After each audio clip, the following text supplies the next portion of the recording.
যে ফুল যুগ যুগান্তরে খুশবু ছড়ায়, যে ফুল যুগ যুগান্তরে খুশবু ছড়ায়, একেছে সে ফুল মোরা, একেছে সে ফুল মোরা মনের কাবায়,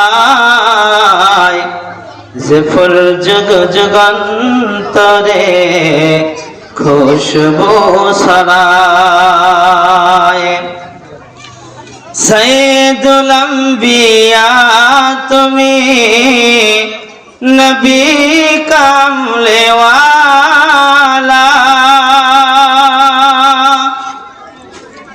তোমারি আগমনে ধরণী উজালা, তোমারি বিরহে দু চোখ, তোমারি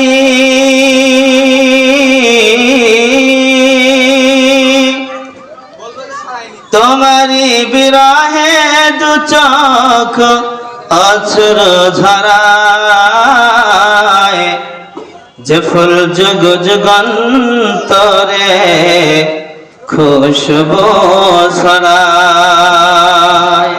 আল্লাহ রাব্বুল আলামিন কোরআনুল কারীমের মধ্যে আমাদেরকে জানিয়ে দেন, ওয়ালাকাদ কাররামনা বানি আদামা ওয়া হামালনাহুম ফিল বাররি ওয়াল বাহরি ওয়া রাযাকনাহুম মিনাত তাইয়্যিবাত।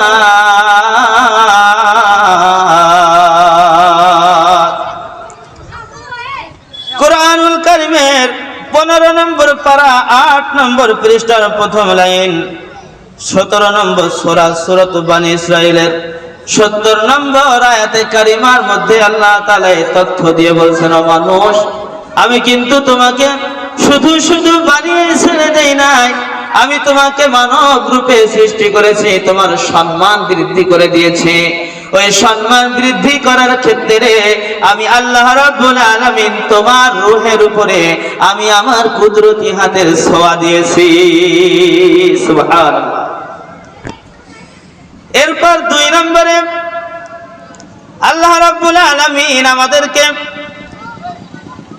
এই শ্রেষ্ঠ সৃষ্টির মধ্য থেকে সবচেয়ে শ্রেষ্ঠ যিনি, আল্লাহ তাআলা বলেন, হুয়া জাতাবাকুম ওয়া মা জাআলা আলাইকুম ফিদ-দীনি মিন হারাজ মিল্লাতা আবিকুম ইব্রাহিম হুয়া সাম্মাকুমুল মুসলিমিন। আল্লাহু আকবার বলেন।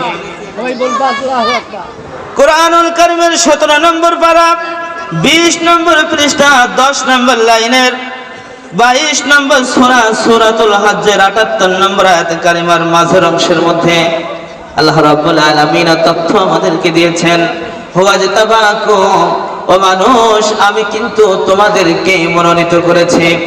ও উম্মতি মুহাম্মাদিরা, আমি চাইলে তোমাকে আদম নবীর উম্মত বানাইতে পারতাম, আমি চাইলে তোমাকে নূহ নবীর উম্মত বানাইতে পারতাম, আমি চাইলে তোমাকে মূসা নবীর উম্মত বানাইতে পারতাম, আমি চাইলে তোমাকে ঈসা রুহুল্লাহর উম্মত বানাইতে পারতাম, কিন্তু না না না, আমার নবী শ্রেষ্ঠ, আর আমি তোমাদেরকে বাছাই করেছি, তোমরাও হবা শ্রেষ্ঠ উম্মত।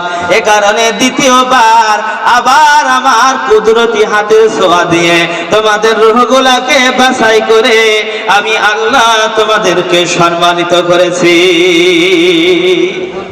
সুবহানাল্লাহি বিহামদিহি সুবহানাল্লাহিল আযীম। শুধু সম্মানিত করেছি এটা না,